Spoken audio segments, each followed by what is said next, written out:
رقصی؟ سلام. چرا نرقصیدی؟ چرا برقصم؟ باید میرقصیدی. چرا این شو رو ببینم؟ من دوباره میذارم از عقب دوباره از اول. خب مثلا 100 بارم بذارم نمیرقصم که. نمیرقصی؟ چرا نه. نمیرقصی؟ آخه فرق داره اصلا اون محیطی که اون چیزی که الان نشونم دادی. چه خبر؟ خوبی؟ سلامتی. خوش اومدید به قسمت نمیدونم چند از چیدکست. ما قابمون تا کجاست؟ ما قابمون بازه، همه جا معلومه. نه اونجا میخوام اونجا کجاست؟ چیش کجاست؟ اونجا از لبه میز داریم. لبه میز داریم. آهنگو بذار. یه بار دیگه. تا حالا پیش نیومده بود مهمونمون بلند شه از جاش.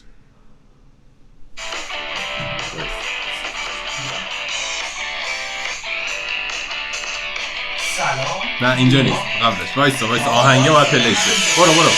برو اینجا. سلام نیام 29 سالمه، از تهران اومدم دل همه دختران رو ببرم. سلام. این فکر کنم صدات نداشتیم، یعنی چون من چسبونده بودم به این بیشتر صدا موزیک داشتیم، ولی این حرکاتت دوست من این پشتش. خب بذار دیگه. چه خبر؟ سلامتی. خوش میگذره؟ قربونه. چیکار میکنی؟ از اپیزود قبل این چی با چسبیده. از اپیزود قبلی تا الان چه اتفاقی برات افتاد تو زندگی؟ خیلی زیاد. یعنی اون تیکاشو من دیروز به گفتم، اونایی که دیروز بهم گفتی رو نمیتونم بگم به نظرم نگی، اصلا نمیشه قشنگ‌تره. هیچ کدوم بگم. اگه نگی به نظرم جذاب‌تره که همینجوری بمونه. به نظر تو دلو بدیم تو جزیره میتونیم. شما چند قسمت دیدی؟ انقدر سریع شروع کردیم. آره ببین من دروغ بهت نگم، قسمت 1 این شو رو دیشب دیدم. من چقدر دیدم؟ فکر کنم قسمتی رو ندیدی تا الان. من 9 تا دیدم. دروغ میگی؟ تو رو قرآن داری جدی میگی؟ 9 تا دیدی؟ 9 تا فاکینگ دیدم. کی؟ تو ربطی ندارم کی دیدم اینو. خب من خواهیم دیشب که میگفتی من آره خب نه دیده بودی یا داستانش ندیده چی بودی؟ بود؟ من این مکالمه رو با یه نفر دیگه هم داشتم، اینجوری بود که ندیدم فلان، زورش کردیم ببینه. دارم خدا ممنونم متشکرم. خب داستان گیلتی پلژره. پس برای تو گیلتی پلژرت هست. آره ببین من یه داستانی توی توییتر داشتیم اینجوری بود که یه سری کامل اینجوریان که نه نبینیم، یه سری کامل اینجوری نه باید ببینیم فلانه، یه سری اینجوری شت شوه فلان. اوکی کول شت شوه. ببین آقا تو مگه ادعات نمیشه این همه چیز خوب دیدی؟ درسته. فرق خوب و بد کی معلوم میشه؟ منظور تو یعنی اینه که اینم اون لالو ببینیم؟ خب نه خب منم فرق خوب و بد تو کی میفهمی؟ از چه نظر؟ تو هر چی فرق میکنه. خب غذا، تو غذا، توی آدما، توی کار. خب هر کدوم فرق میکنه. خب نه بیسیک اینه تو اون بده رو میبینی، خوبه رو میبینی که نه اون خوبه یک سری آپشن بهتر داره، حالا من میام بده رو میبینم اینا بده و میفهمی که اون خوبه چیه. آره تا آخر عمرت تو چیز خوب ببینی چه فایده؟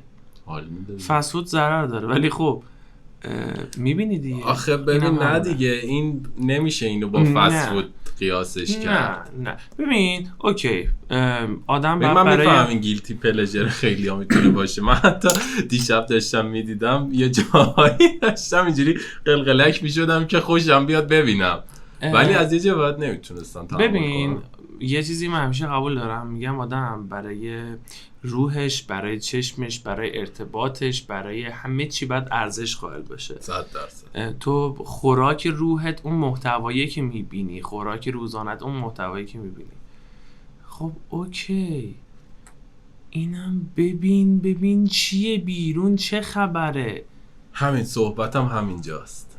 من اینو نشستم دیدم، علیرغم میل باطنیم شروع کردم به اینو دیدن. خب اولش دیدم نظر در مورد نگار چیه؟ نگار وایسه دقیقه همونه که پلنگی قسمت یک پوشیده بود. آره سینه‌هاشو درست میکنه نیفته. ببین من دیشب تا این اومد گفتم وزه جمعشون اینه، یعنی اون فکر میکنی وزه ترین جمعشون همینه. فکر میکنی پام خورد به میکروفون دیدی؟ آروم باش پسر. امیدوارم قطع و وصل نشده باشه. میریم علالایی ببینیم چی پیش میادش. تا دیدم گفتم ببین پیک می ترین و بزه ترینشون اینه تا اونجایی که من دیدم فعلا. و از یک به بعد دیگه نتونستم حالا ببین ببینم چیا میشه، چه خبر میشه. و اینو بذار بگم چرا از یک به بعد نتونستم ببینم، چون دوچار شرم نیابتی شدم. خیلی بده. یعنی ببین سوهان بودش که اینجوری داشت کشیده میشد رو روحم. اون صحنه اولی که دیدم که کول معرفی کردم با اون فونت شت خار مادر. ببین فونت اریله اصلا چیه؟ فونت افتضاحیه. باز کاری ندارم اون ادیتور بلد نبوده، حالا ترک زبان هر چی. اون عشق به این انقدری چیه با تو CNC اومدن درستش کردن زدن. خیلی خیته بود. یعنی یارو وقت نکرد اینجوری. بفهم شما بفهم. یعنی یارو اینجوری بوده که حاجی خب مثلا یه چیزی من چاپ کنم و برم بره دیگه، تموم شد دیگه. خیلی خیته بود. تو عوض کن. اون واقعا قسمت خنگ داستانه. بعد گفتم اوکی تا اینجا اوکی مثلا فعلانیه بفهم. با اجازه مادرم که میدونم جا با مادرم داشتم صحبت میکردم. بفهم. بعد آره گفتم که اوکی من علیم 29 سالمه که توی فونت میزنه 28 سالشه، نمیدونیم چرا هر کی یه سال کوچیک‌تر میزنه. آره مثل اینکه واقعش رو گفته نمیدونم. رپرم اوکی این چیه؟ پشمام ریخته بود. تصویرهای شت فورگراند برگ میذاره لای برگ رد میکنه دوربینو. بعد چرا همه البته خب منطقیه خواستم چرا همه بسته پاشون و ایناست که خب اصلا کاری ندارم. اون خانومه که تو این روش میان رد بشن چرا از باسن اون خانم فیلم میگیری راش میگیری؟ اصلا از باسن شروع میشه درست؟ چرا؟ دیگه خب اون که طبیعی معلومه چراییش که معلومه. تو این حال چرا؟ تو این زمونه تو این سال توی 2025 چرا؟ بازم مشخصه دیگه. بحث اینه که جذب یعنی چشما رو جذب میکنه. فکر کنم نوادگان و خاندانای حالا کارگردان هنری حتما به حمید شبخیز میخوردن. حاجی به قرآن مجید من خیلی دیدم تو توییتر میگن که حمید شبخیز پشت این داستانه. آره 100% یعنی اصلا آره اینا ایده های حمید شبخیز خیلی شد. آره ولی خب ولی تو ندیدی و بری جلو علیو ببینی. نمیتونم. ببین به خدا ببین جدی دارم میگم اینجا اصلا نه بحث چوسیشه نه بحث اداشه هیچی. نمیتونم یعنی دلم میخواد که بشینم اینو ببینم نمیتونم. اذیتم میکنه. میتونی. تو میتونی. گیلتی پلژر جالب میشه. آره ولی یه نکته که یادم اومد آهنگ ابتداییشون با آهنگ ابتدای چیلکست یکیه. خب شکایت کن دیگه. نمیشه آخه آهنگش فری یوزه. منم از لایبرری یوتیوب برمیدارم دیگه. قطعا آهنگو نخریدم که کاش میتونستی شکایت کنی چیزی در میآوردی. ولی اگه از اون نظر بخوایم چیز کنیم برنامه من زودتر پخش شده حداقل. تو میدونستی اولویت من توی رابطم چیه؟ توی رابطه با کی؟ با پارتنرم دیگه. با اون کسی که نمیدونی؟ رکسپکت. رکسپکت. این رکسپکت هم دیدم تو رکسپکت. ببین اول برنامه گفتیم واتساپ. آره ببین من داستانم اینجوری که تو هر هتلی برم به یه تیکت مهمان بهم میدن. هر هتل. ببین من کشتیگیرم. من 12 سال تهران بودم. خب من در هر هتلی رو بزنم به من یه تیکت مهمان بهم میدن. من لولم خیلی بالاست میسم. یه چیز این پرانتز اضافه کنم. چرا یه نفر باید بیاد توی همچین شوی بعد بگه سلام مثلا من این سالمه شغلت چیه؟ رپر. اوکی. بعد من نمیشناسم طرفو مثلا. نوشته بود که آره یه کلیپه بود تو اینستا نشون این میگه رپر کدوم آهنگ شما شنیدین؟ کدوم آهنگ؟ من کلا یه دونه اون کلیپه بغلم بچه میخونه look at me فلان. میگه که اون آقا رو نمیگم. کدوم میگه؟ اون خانومه رو دارم میگم. اون خانومه که پیرسینگ داره. خب میگه رپر. بعد من بهم کلیپ رپ کردنش یه نفر نشون داد. دیگه صحبتی ندارم. واقعا صحبتی ندارم دیگه. آیا به نظرت دیدن یه همچین برنامه‌ای باعث تخریب روح و روان میشه؟ باعث چی میشه؟ ببین دیدن گاردن نسبت به چیه؟ اوکی ببین شو خوبی نیست. گاردن اگه بخوام بازش کنم، اولا که مهمترین چیزش ایول بچه پشتن خودمون اولین چیز به نظر من به خاطر اون تفاوت فرهنگیه که ما داریم. خب چون من توش مثلا یه ریز رفتم در آوردم، خب این برنامه به یوکی و اینا برمیگرده دیگه. اورجینال این برنامه مال یوکیه. اوریجینال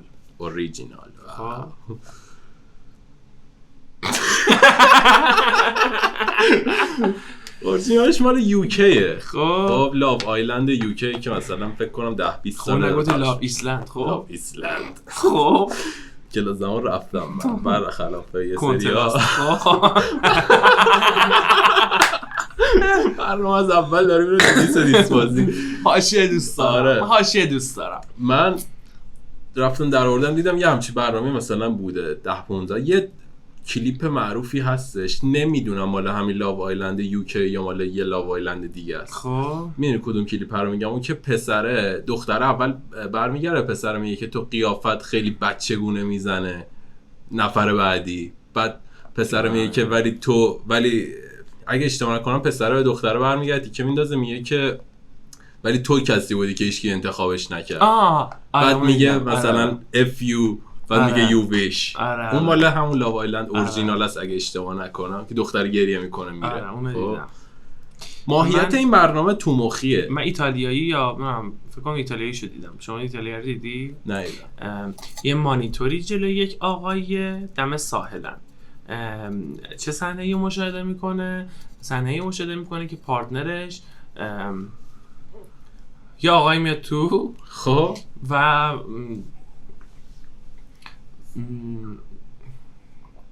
یا آقای میاد تو، متوجه شدم. اون آقا عصبی میشه و کامل چیز میکنن دیگه، یعنی کامل کار اداریشون رو دارن انجام میدن. آقا حین کار اداری تو داره تو مانیتور میبینه.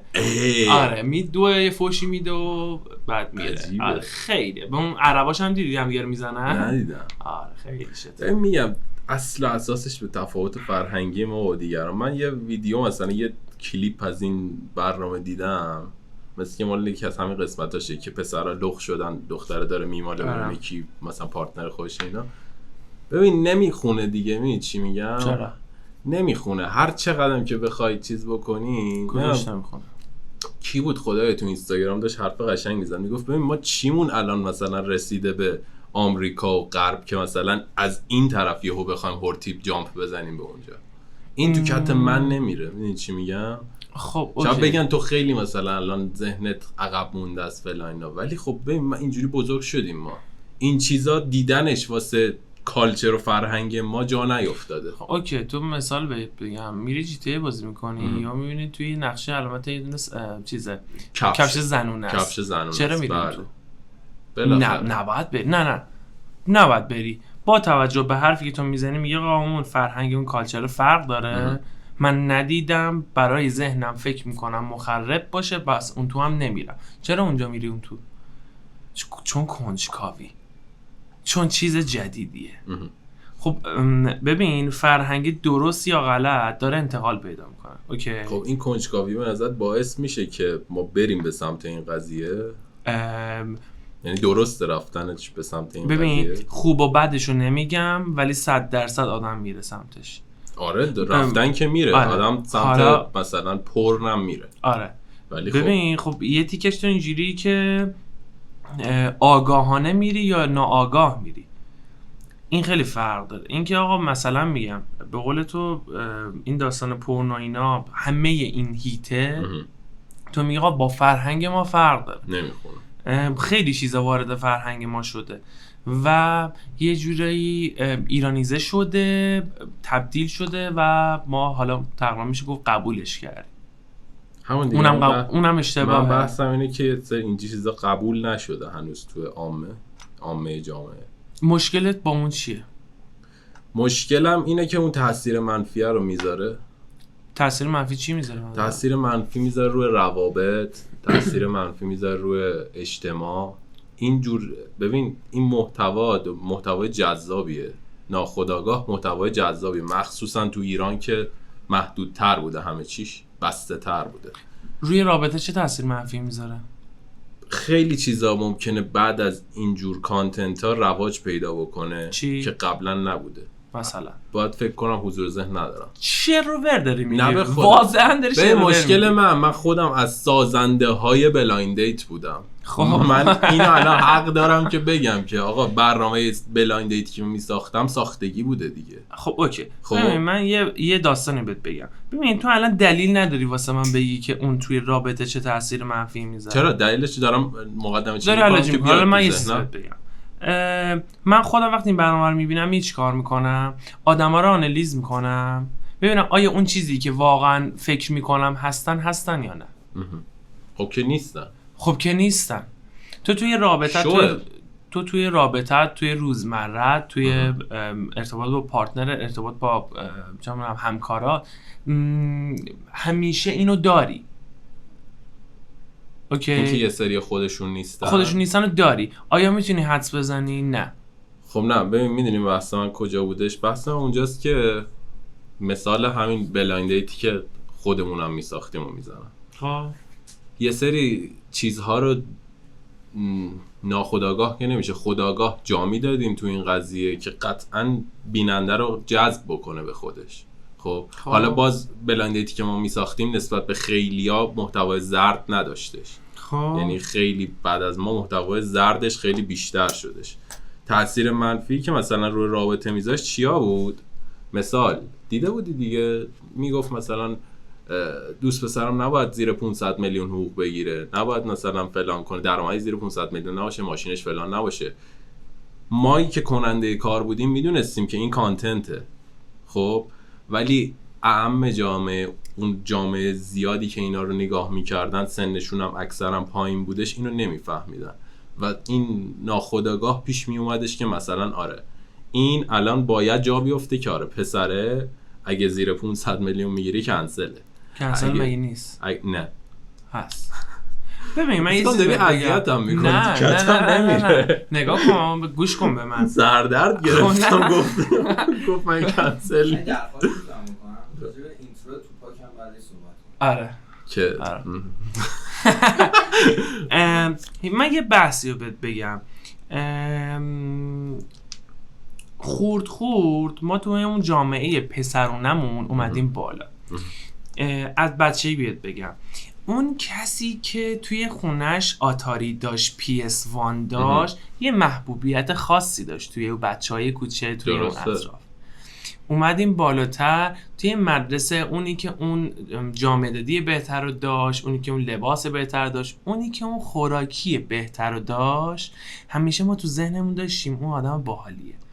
اومد بالا، اومد جلوتر، رسیدیم به رابطه، رسیدیم به این چیزا. خب خواه ناخواه تو پول نداشته باشی کنسل میشی، خواه ناخواه یک جا کم میاد، اون رابطه یه جا کم میاد. الان من مخالفت شدید دارم با بگو. ببین من بحثم این نیستش که تو پول نداشته باشی میتونی مثلا رابطه داشته باشی، مثلا زندگی خوب، نه قطعا اگه پول نداشته باشی هیچ کاریت بیش اصلا نمیتونی بری توی رابطه که اصلا بخوای رابطه رو نگه داری. بحث من اینه که یه سری چیزها، یه سری ارزش‌ها به صورت فیک داره جا میفته، یه سری ارزش‌هایی که ارزش نیستن دارن به عنوان ارزش جا میفتن. مثال همین مثلا ولنجک به پایین کنسله، نمیدونم ماشین زیر مرسدس کنسله. نه ببین متوجه منظورم میشی؟ من داستانم چیه؟ یه چیزی بگم، ولنجک به پایین کنسل و اینا که بله شر و ور. همین من بحثم همینه. خب حالا من یه چیزی بهت میگم، لول تا لول دیگه. درسته. اون لول رو نداشته باشی تو اون جمع نمیتونی بری. تو همیشه جایی پیشرفت میکنی که با آدمای لول بالاتر از خودت باید بگردی. چجوری میتونی؟ مثلا میگم اون پسره، نمیگم پایین شهری، اون پسره که یک مقداری نتونسته لولشو به اون بالایی برسونه که نیازش چیه؟ پوله. من مثال میگم، خودمو میگم، من چجوری خودم برسونم به اونا برسونی؟ یه دختر من خوشم اومده تو اون لوله، چی کار باید کنم؟ جایگاه اجتماعی تو ببری بالا، هم لولش بکنی. خوزعبل نگو. پول ندارم چی کار باید کنم؟ پول نداری؟ پول ندارم به اون لول برسم. نمیتونی خب باش بشی. نمیتونی برسی. آره پس من کنسلم. آره آفرین، بحث من همینه. تو برای اون کنسلی، ولی تو نباید برای هم رده هم لول خودت هم کنسل باشی. خب بازم اوکی.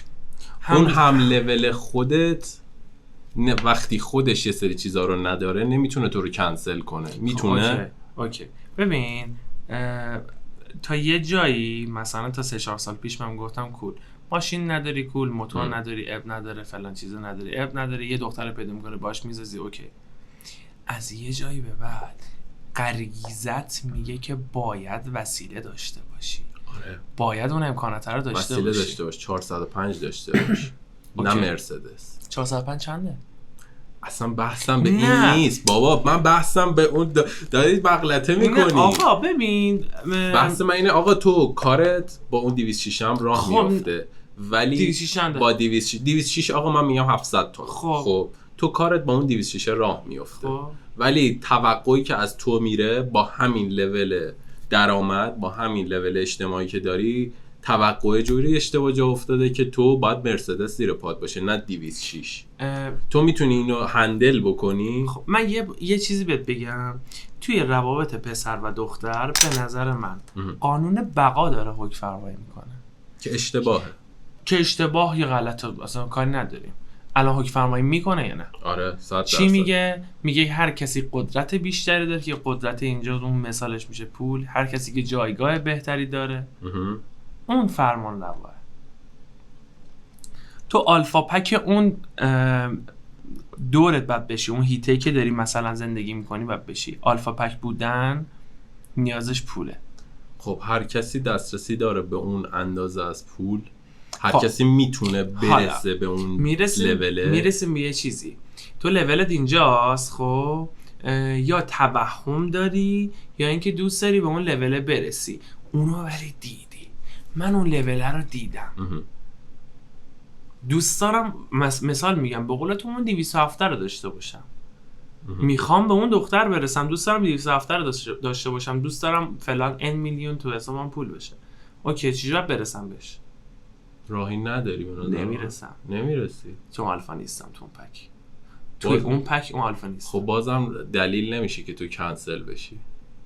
دلیل کنسل شدن نیست. خیلی بوتیکی صحبت می‌کنی. بابا دلیل کنسل شدن به قرآن نیست. من حرف من همینه که اتفاقا چون کف خیابونیه من دارم اینو میگم. نه. آقا تو برو الان برو تو کف خیابون راه بیفت. با این معیار 95% پسرا کنسلن. خب گفتم ببین یه چیزی گفتم. فرهنگ اشتباهه. خواه ناخواه تو نمیتونی اینو کاری کنی. اوکی ولی کنسله. خب اشتباه دیگه. من بحثم همینه. میدونم کنسله ولی میگم این اشتباه جا افتاده. حالا برگردیم به چی؟ از کجا جا افتاده؟ منشأش کجا بوده؟ چیزایی که داریم میبینیم باب شده. ببین نمیتونم بگم منشأش این بوده. شاید دامن زده به این داستان ولی منشأش نبوده. چرا؟ چیزی که بوستش کرده اوردتش بالا این قضیه رو همین داستانا بوده دیگه. خب اینستا چیکار کرده؟ لول 10 رو با لول 1 مچ کرده. قدیم لول 1 نمیتونست لول 10 رو ببینه، نمیتونست توی خونه طرف رو ببینه، نمیتونست تفریحات طرف رو ببینه. الان یکی شد. درسته. حالا به یه موضوع جذاب میرسیم. چیه؟ که تو شبکه‌های اجتماعی خب این مرز ادا و واقعیت از بین رفته. خیلی وقت. اینو قبول داری دیگه؟ خیلی وقت. چی کارش میشه کرد؟ کارش که خیلی گنده تر از ماست که بخوای کاریش بکنی. میشه کاری خب ولی از فرهنگ سازی شروع میشه. خیلی کوچیک‌تر. چی؟ دی اکتیو. من میگم این داره من اسکول میکنه تو این قسمت. من یه وقت دیگه سیگار میکشم. مادر معذرت میخوام اعصابمو خورد کرده. آره سر اونشه. آره مادر ببخشید.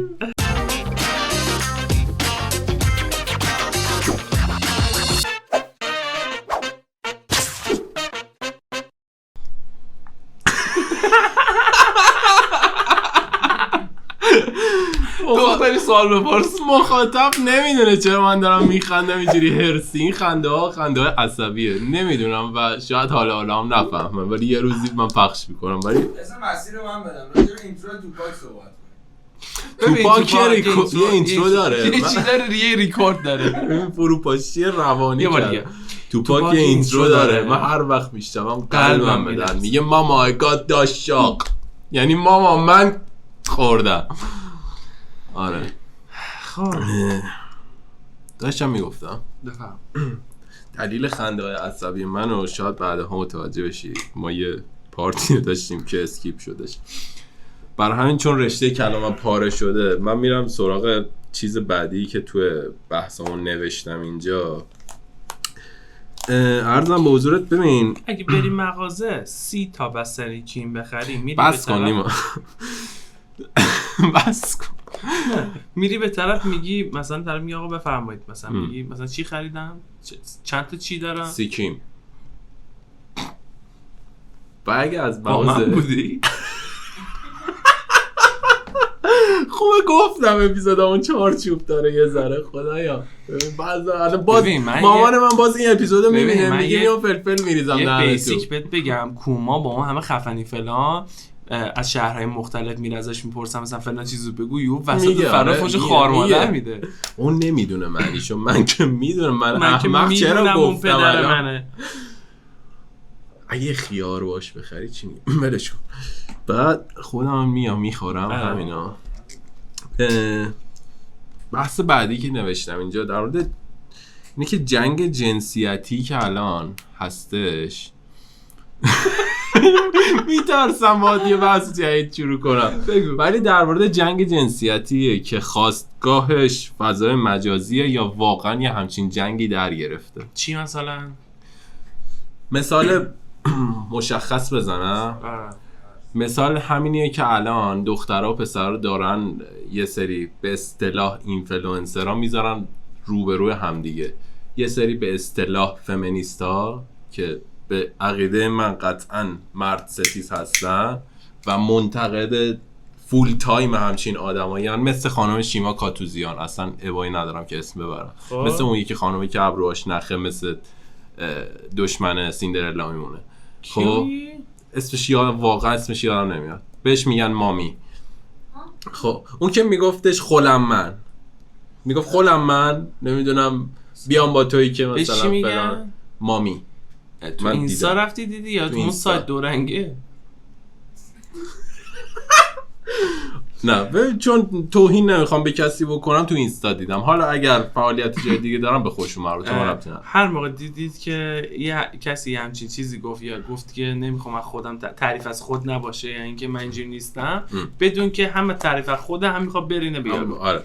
آره من که نه میخوام دیس کنم سنگین همچین اشخاصی. ببین به عقیده من یه همچین کسایی که به اصطلاح هیرو شدن تو فضای مجازی. اینو کجا گرفتی؟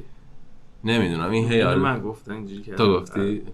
شاید من شده ازم. فمینیستام مرد ستیز نیستن. اون که 100%. من با فمینیستایی که مرد ستیز نیستن کاملا آبم توی جوب میره. حتی یه جایی شاید حمایتشون هم بکنه. شیما کاتوزیان چیه؟ مرد ستیز. فمینیسم اصلش چی میگه؟ فمینیست به نظر من طرفدار برابریه، یعنی یه حقوق پایمال شده ای از خانوم ها هستش که هممون میبینیم تو اجتماع. فمینیست میگه این حقوق پایمال شده نباید باشه، باید برابر باشیم. مرد ستیزی میگه نه، میگه زن باید برتر از مرد باشه. چرا؟ به ایول تبلتم خاموش شد. به علتهای مختلفی که وجود داره. حالا خیلی چیزشون زیاد هم جنگ هستش. جنسیتیه رو مثال دیگه داری ببین جنگ جنسیتیه از اینجاست که مثال میزنم یه همچین اشخاصی میان مثلا یه سری چیزا رو باب میکنن توی جامعه. نظر مردت فلان کارو کنه، نظر مرد بیسار کار کنه، اگه این کارو میکنه در حقت اجحاف میکنه، اینجوری منظورته؟ 100%. و حالا توی یه ساید دیگه مثلا بخوایم ساده ترشو بگیریم، همون قضیه که مثلا بلایند دیتا اینا داشتن جا مینداختن. یه مقدار قبلتر فکر کنم اگه جزو اون پارت هست شدمون نباشه صحبت کردیم دربارش که حقوق 500 میلیونی باید داشته باشه، درآمد بالا داشته باشه مثل شما و ماشین خوب باید داشته باشه، وگرنه کنسله. ولنجک پایین کنسله، نمیدونم اگه این چیزو نشته باشه اینا رو که کنسله. گفتم صرفا به اون لوله گفتم دیگه، گفتم که نمیشه یکی خیلی لولش بالاتر باشه یکی خیلی لولش درست. پایین‌تر. داره اون ببینید، من لول هم خودش- مشکلم اینه که اینا داره تبدیل به ارزش میشه. خب یه داستان هست میگه که آقا شنونده باید عاقل باشه. 100%. ولی چجوریه که الان یعنی 100% شنونده ها ناعاقلن؟ 100% شنونده ها نمیفهمن این قضیه ها رو؟ این خب برمیگرده ببین این بزرگتره اون هیرو دیگه. پروریه. همون خب، دیگه. آیا اون شخصیتمون کاراکتر داره یا آیا نداره؟ دلیل این خنده ها رو بعدها متوجه میشید. بفهم. یه کاری کردی هیچ جوره نمیتونم از این جمعش کنم. توضیح میدم. آقا ما یه نیم ساعت رکورد کردیم با هم دیگه، درباره خیلی این بحثه کردیم، داریم صحبت میکنیم، حرف زدیم، بحث رو به یه جایی کشوند که من روم نمیشه اون نیم ساعت رو الان بذارم. بعدها سورپرایز شات بذارم. آره بعدها اگر نظرم عوض بشه اون نیم ساعت به عنوان قسمت حذف شده اپیزود نیما میذارم. پول بدید اونو بخرید. ممبرشیپ باید بذارم. اکانت فقط طرفداری باید بخرید. فقط طرفداری رو دوست داشتم. در واقع فقط طرفداری من اینجا نوشتم صحبت بکنیم. فقط پنکه. چی؟ فقط پنکه. آها آفرین قشنگ شد. آره اونو بعدها شاید بذارم. واسه تقریبا صدا گوشی داره میاد اینجا، گین میکروفونم بالاست. کپی رایت میخوره ما نه به نگاه کنم، من ربطی نداره. هیرو پروریه تو گفتی که همه آدما یعنی به اون درک و شعور نرسیدن و فلان. خب مثال واقعیشو یه سر میتونی به اون پیجو بزنی دیگه، میبینی چند صد میلیون فالوور داره طرف. خوز اولم بگه طرف براش چند قشنگ صد میلیون که فکر نکنم، ولی 100 نه، ولی فکر کنم آیسان اسلامی اینا 10 میلیون داره. آیسان که اصلا 13-14 میلیونه. بعد این خانم‌ها که همشون هستن هر کدوم 2-3 میلیون. ببین اون برای ما داریم به آره، نظر آره، اندرو تیت آفرین. خودش بزرگترینشه آره، همین استایل دیگه. اندرو تیت هم وجه متقابل این قضیه است. همه جا داریم. ضد زنه اندرو تیت، کاملا یه شخصیت کاراکتر ضد زن آره ما داره. همه جا این داستان رو داریم. بحث باز همونه دیگه، همون که گفتم این مخاطبه باید عاقل باشه، درک اینو داشته باشه که آقا چی برای من خوبه چی برای من بده. گفتم من که منتقد سنگ سفت و سخت این آدما هستم، خب خصوصا همین کسایی که جدیدن خیلی دارن به این جنگ جنسیتی دامن میزنن. خب درسته یا غلطه؟ غلطه 100%. یعنی من نفی میکنم این قضیه رو به شدت. حالا یه سوال دیگه، چرا باید مثلا دختر پسر مقابل هم قرار بگیرن؟ مقابله اشتباه. حالا به نظرت بعضی جا اچاف میشه در حق خانم‌ها؟ قطعا 100%. و من یه عقیده تو جامعه دارم. میونه کلمه تو جامعه خودمون که به چش داریم میبینیم که خیلی جهات داره اچاف آره. میشه در حقشون. کاری ندارم، نمیخوام واردش بشم. ولی کلیت هم بخوای در نظر بگیری تو سطح جهانم آره این هست. من یه عقیده دارم، حالا چه تو این بحث چه توی بحثایی که یک عقیده داره میاد، یک روش، یک حرکته، میگم تو اون راه همیشه اشتباه میکنن. یعنی اینکه توی یه موضوعی تون رو باشی، توی هر چیز کوچیکه ما همون داستانو داریم. ما توی یه سری چیزا خیلی تون روی، مثلا میگم طرف کارش یه جوریه، میگه فقط کار من خوبه، فقط فلان چیز خوبه، فقط بیسار چیز خوبه. تون روی تو همه چی اشتباهه. و خب این هیرو پروریه اون اینجوری که اون فالوورها، اون کسایی که اون مخاطب رو دنبال میکنن تون رو، چه اون شیماکاتوزیان باشه، چه اون اندروتیت باشه، چه فلان باشه، همشون تقریبا این بیسیک رو دارن. چیکار برای مقابله باهاش چیکار میشه کرد به نظر تو؟ آگاه سازی. چی جوری؟ ببین آگاه سازی به همین آسونی نیست. بحث من و تو نوعی نیستش که بخوایم بتونیم آقا مثلا بگیم اوکی من الان یه کاری میکنم مثلا 2-0 روی میک ویش می‌دونی چی آرزو کردم؟ چی؟ آرزو کردم از اینجا به بعد پادکست به خوبی پیش بره. ایشالله. کجا بودم؟ آگاه سازی. بحث من و تو نوعی هم نیست، این اشلش جهانیه. خب آگاه سازی مگه نباید از فرد شروع بشه؟ از فرد بعد شروع بشه. حالا نمیدونم تو اون قسمت رو میذاریم یا نه. تو گفتی که من کامنت میذارم، مقابله میکنم، استوری میذارم فلانه. بهت گفتم که ببین مسئولیت فردیمو به نظر خودم اینجوری دارم به جا میارم. مسئولیتی که رو دوش من نوعی هستش و شاید با اون کامنت منطقی گو ببین همین الان دارم میگم به شدت مخالف اینم که بری مثلا فوش بدی فلان کنی داستان کنی، نه منطقی. تمام این اشخاص رو من دعوت میکنم منطقی بشینه با من صحبت میکنم. آیا اشخاص منطقی باید صحبت میکنن؟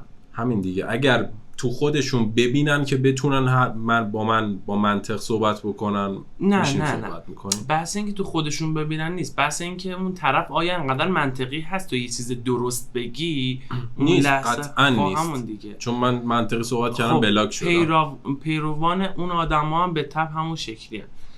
بحث مقابله با این آدماست، به اینکه آقا از اینکه بیشتر شیوع پیدا کنه و بیشتر مخاطب بگیره رو بگیریم. خب رسیدیم به کجا؟ رسیدیم به آگاه سازی. آگاه سازی با چی به نظرت درست میشه؟ آگاه سازی اون جامعه کلی. آره دیگه. زمان خب چی کار بکن؟ همینجوری فقط زمان بدی که بگذره؟ نمیگذره. بیشتر خب میشه. نمیگذره. بحثش میچیه؟ بحث اینه که شکلش تغییر میکنه. اینکه شکل اون هیروه فرق میکنه. تا یک جای آدمو میتونن نقش بازی کنن، تا یک جای دستشون رو نمیشه. یک جا رو میشه. خورشید پشت ابر رو شده. من مشکلم همینه. ماه پشت ابر نمونه. خورشید پشت. خب بعد خب مشکل من اینه که ببین تمام این شخصا رد فلگ‌های بسیار بزرگی از خودشون نشون دادن.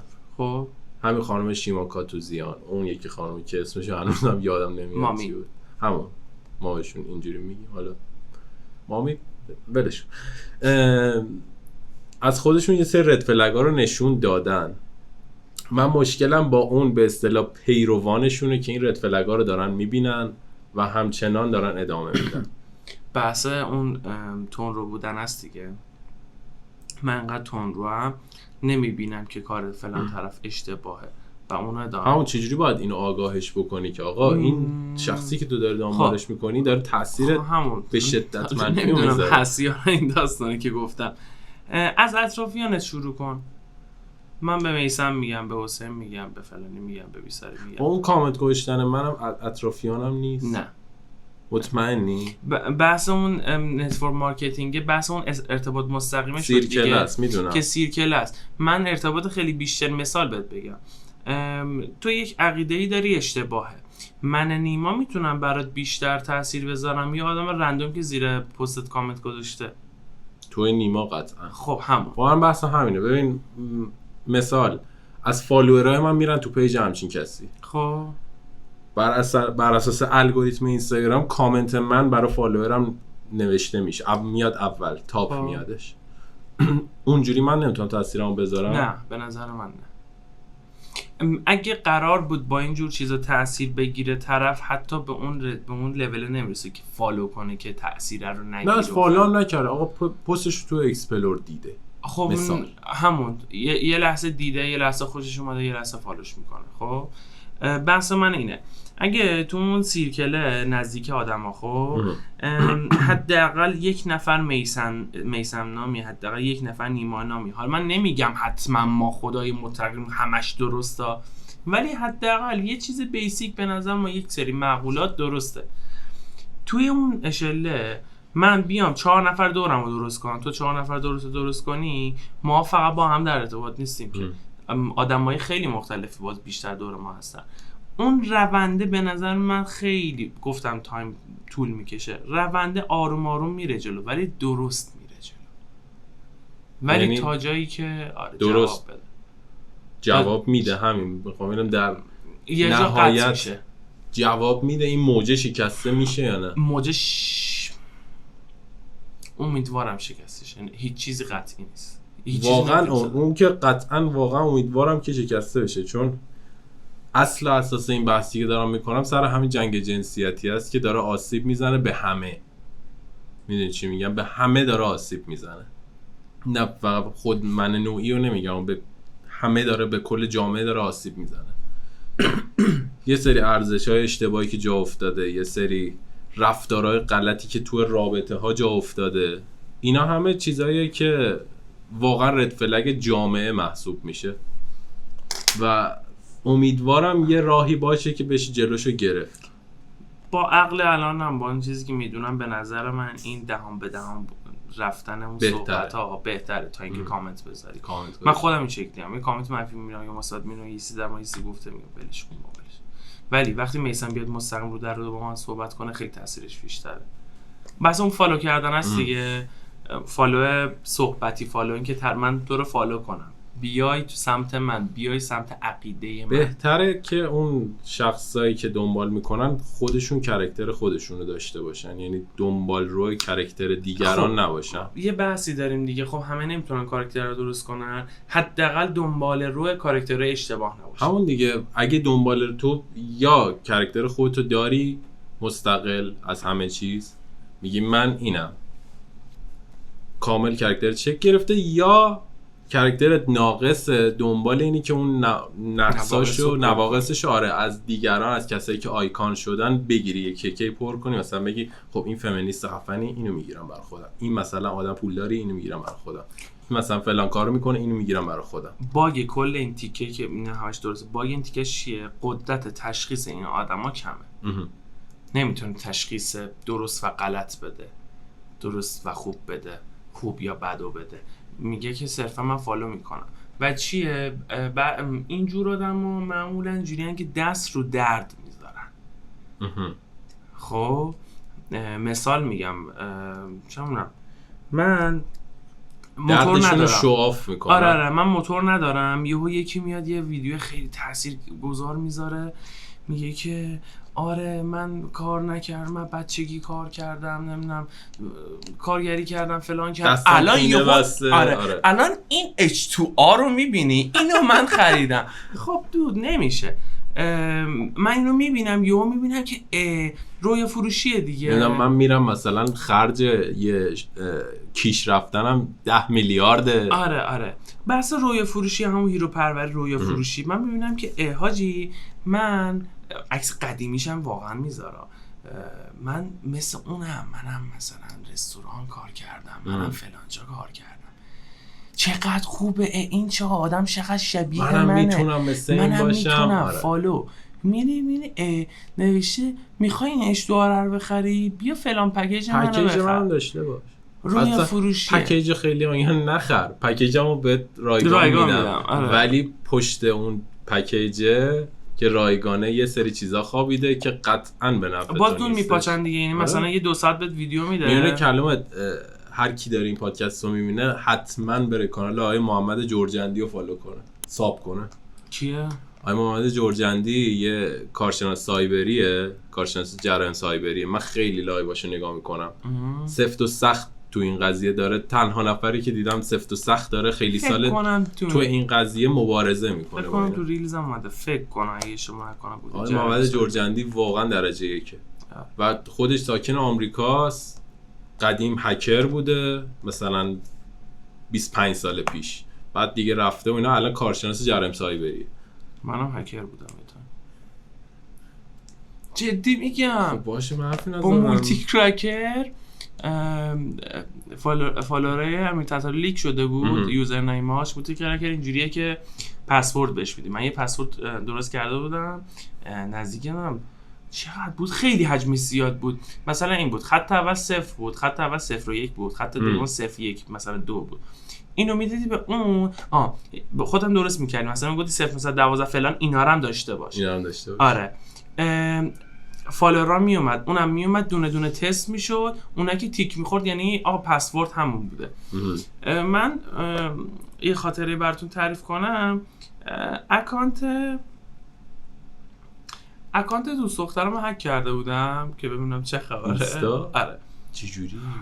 با هم مولتی کرکر و یه سر روش دیگه. آره الان چون در حال حاضر نمیشه خیلی سخته. مثلا این داستانی که میگم مثلا سال جونم 93 فهمیدم 4 اینجوری. آره بعد فکر کنم اون موقع هنوز استوری اینا نداشت اینستا، نه داشت اوایلش بود. بهشون گفتم، یعنی هک کردم گفتی دارم اکانت. آره هک کردم بهشون گفتم اکانت دارم. این گذشت، من با دوستم و یه کسی که دوستم میخواست باش دوست شه رفتیم رستوران. خب اکانت اون دختر رو من هک کرده بودم، رفتم تو دایرکتاش ببینید چیه که اوضاع خیلی خراب بود. خدا رو شکر اگه من هک نمی‌کردم دوستم نمیفهمید، نمیتونست بره دیگه. بحث این داستانا پیش اومد، دختره نمیدونست. گفت آره اینستای من هک شده فلانه. یهو این دوست دختر من بغلم اینجوری که آره راستی نیما هکر اینستای من هک کرد و بگو برات درست کنه. من چی کار کردم اونجا؟ گوش کن اینجوری با پام زدم به پاش که یعنی هیچی نگو. چی شد؟ اینجوری که نیما چرا میزنی به پام؟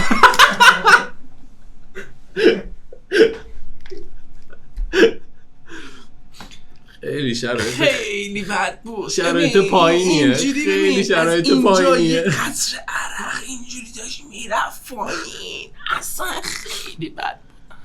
خیلی اوضاع پایینی بوده، واقعا ضعیف بوده. دوست ندارم تو این وضعیت قرار بگیرم هیچ موقع، خیلی زشته. این بحثو بگم ببندمش. در کل تمام این کاراکترهایی که الان میبینیم باب شدن، هر کسی هر کدومشون قطعاً به یه طریق به دنبال نفع شخصی خودشونن. یعنی امکان نداره که ببینی، بررسی بکنی، نگاه بکنی چی داره میگه، چی کار داره میکنه، تهش نرسی به این که آقا این اونقدر سلالا نیستش که مثلا به خاطر خود من داره همه اینا رو میگه. نه، داره چیز منفعت خودشو قطعاً استثنا داریم. ما شاید استثنا که بهت بگم به انگشت دست برسه، ولی تو اون دریا خیلی کمه. تو اون اشله به اون گندگی اصلا به چش نمیادش. میدونم چی میگی، ولی میگم من بحث هستیم با همون گنده های این صنعت و گنده های این داستانه. بعد یه سوال، چرا همه این کسایی که خود ساختن هیچ موقع ما از همه چیز 24 ساعتشون میبینیم، فقط از تایم کاریشون چیزی نمیبینیم ویدیو؟ سوال جالبی نیست؟ نشون میدن دیگه، چرت و پرت نشون میدن. نه اصلا نشون نمیدن.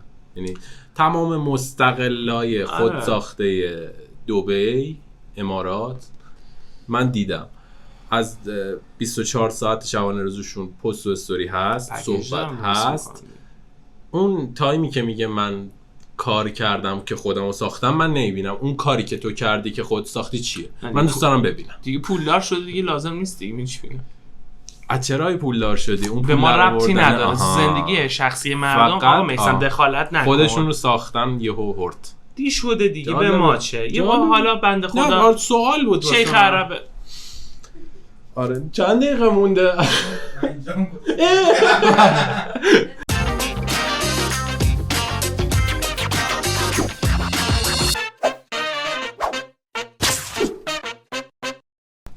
آره رفتیم اومدیم و بحث قبلی که بسته شد، یه سوال بهم گفتن که ازت بپرسم حقیقتا که چرا پسرها تو دبی نمیتونن اونقدر موفق بشن؟ بوق میذاری؟ بوق میخوام نذارم، ولی اگه ببینم دیگه خیلی داری از چارچوب میای بیرون بگو بذارم دیگه. چون آره میریم دو سراغ موضوع بعدی. تو اپیزود 1 خیلی جالب بود. ما به یه بحثی رسیدیم. منفی 1 نه 1 جز منفی ها نه، همین یکی که با حسین تقربی بودش. در مورد پورن داشتیم صحبت میکردیم. حقیقتا پورن چیه؟ نرو تو این بازی نرو دیگه. آره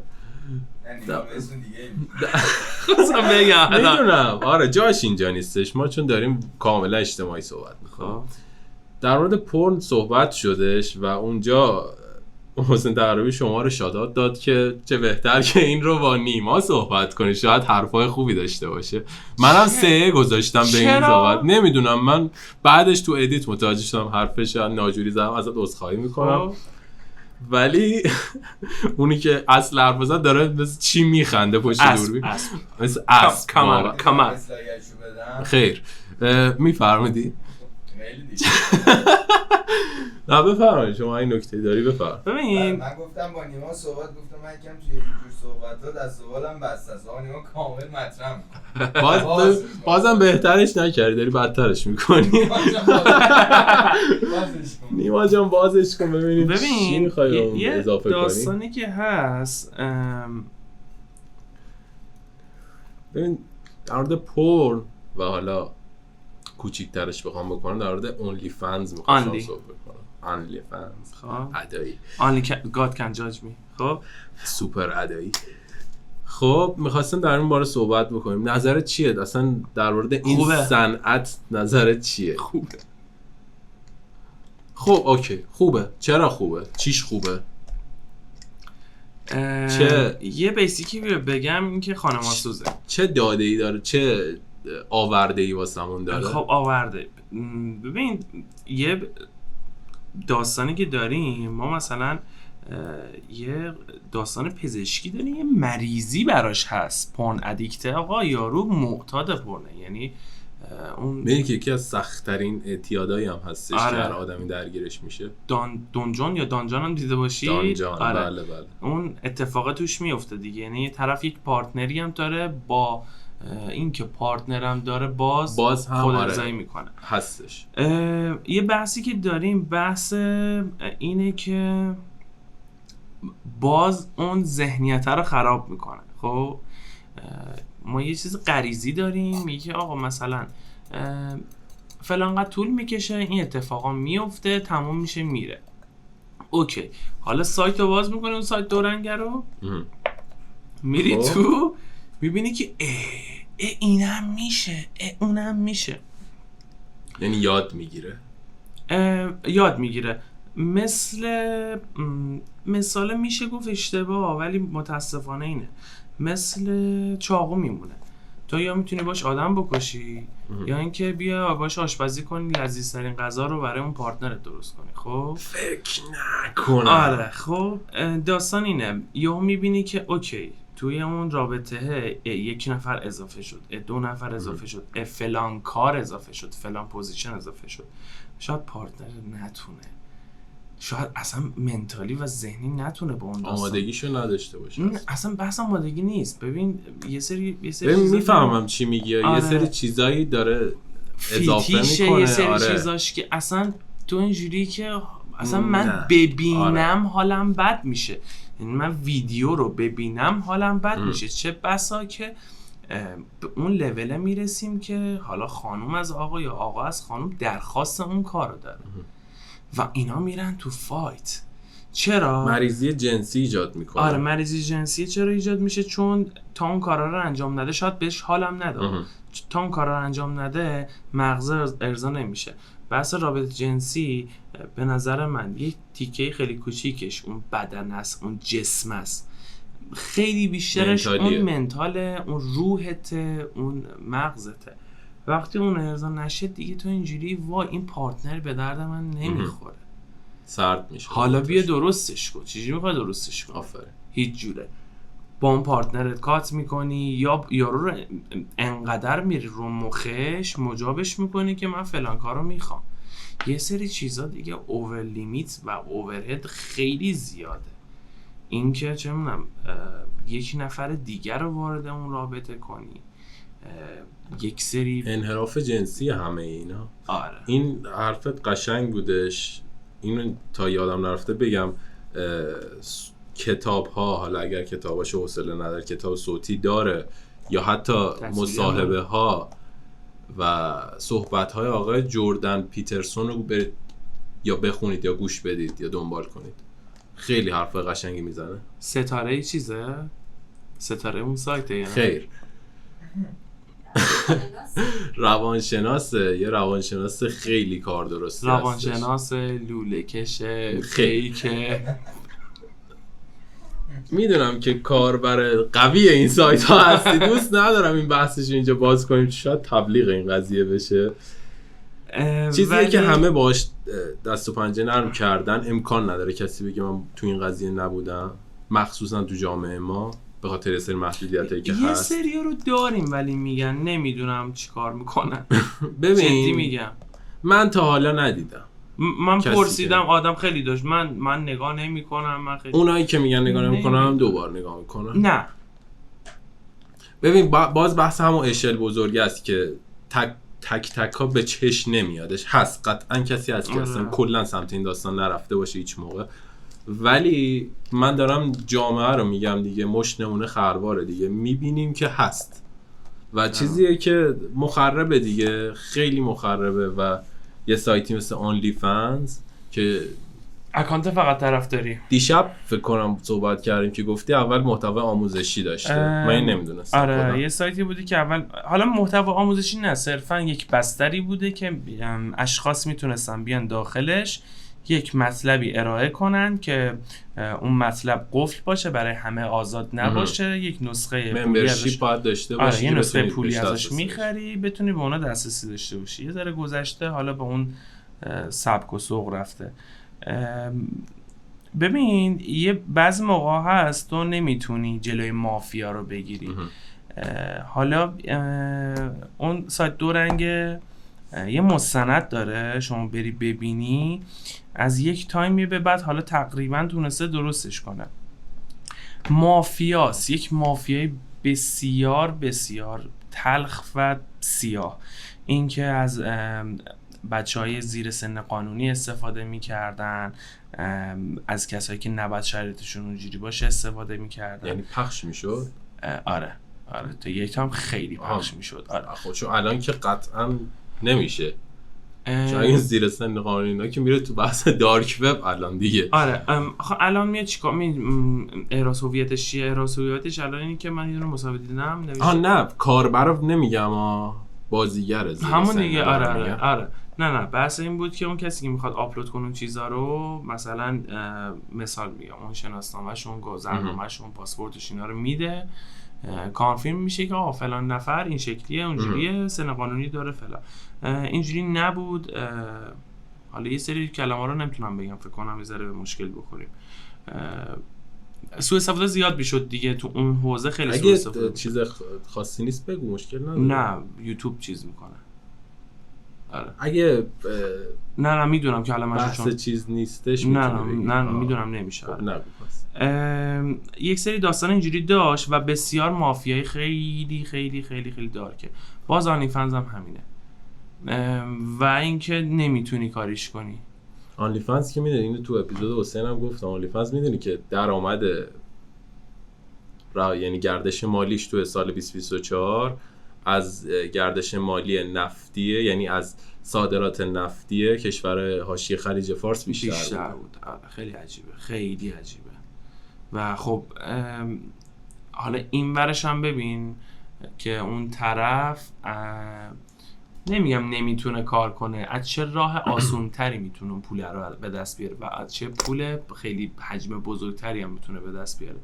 نمیتونم بگم به یارو حق میدم، کاره به خودی خود اشتباهه.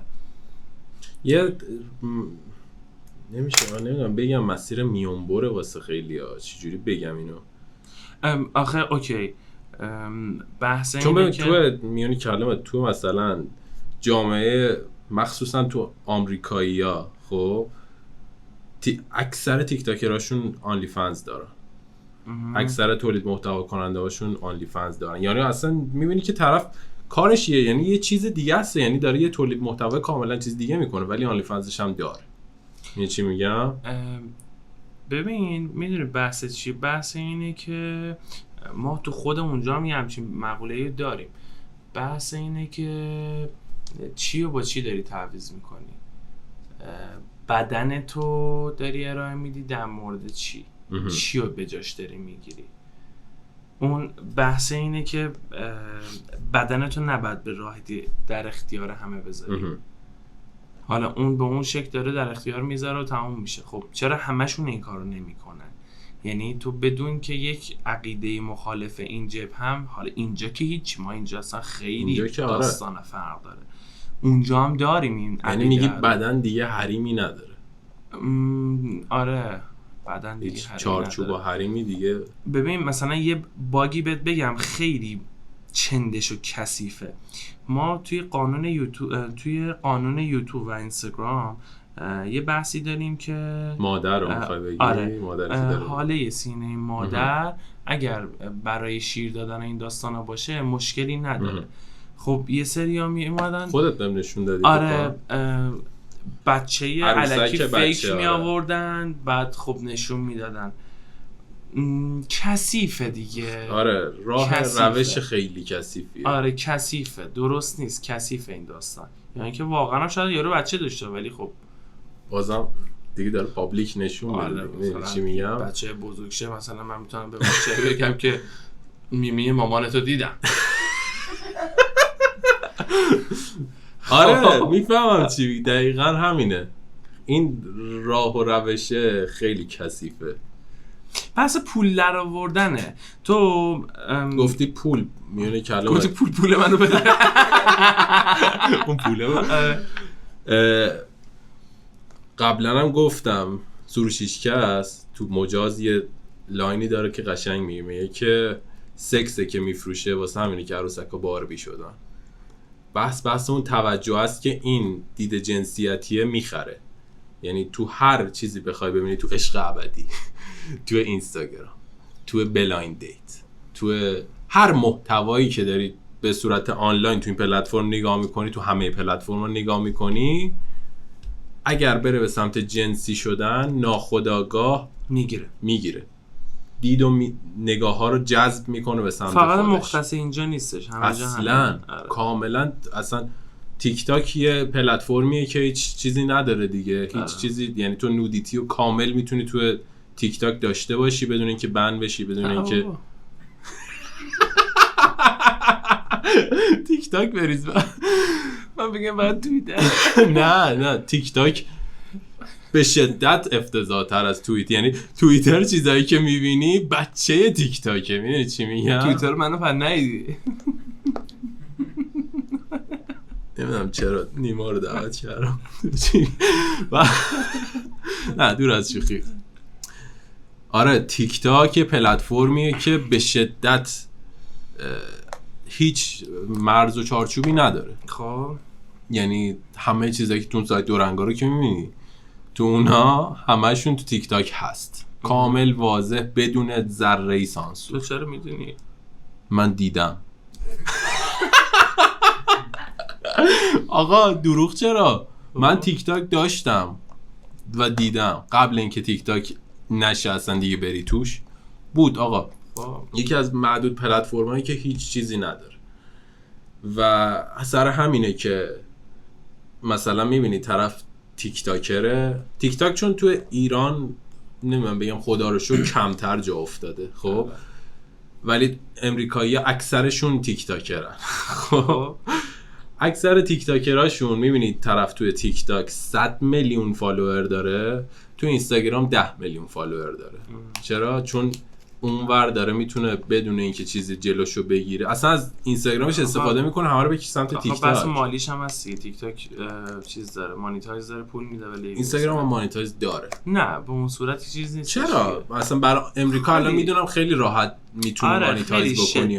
دیگه آره خیلی راحت از پلتفرم اینستاگرامش استفاده میکنه، مخاطبا رو میکشه سمت تیک تاکش، محتوای جنسیشو میذاره توی تیک تاکش خیلی راحت و حتی توی تیک تاکشون پایین اونجا لینک آنلی فنزش هم میذاره و میبینیم ویو ها مثلا میلیون همجوری ویوه. چرا؟ چون این جذب میکنه دیگه، ناخودآگاه این دید جنسیه تو کل سطح کره زمین دید نگاه ها رو میخره، همینجوری هی داره یوزر میاره سمت خودش.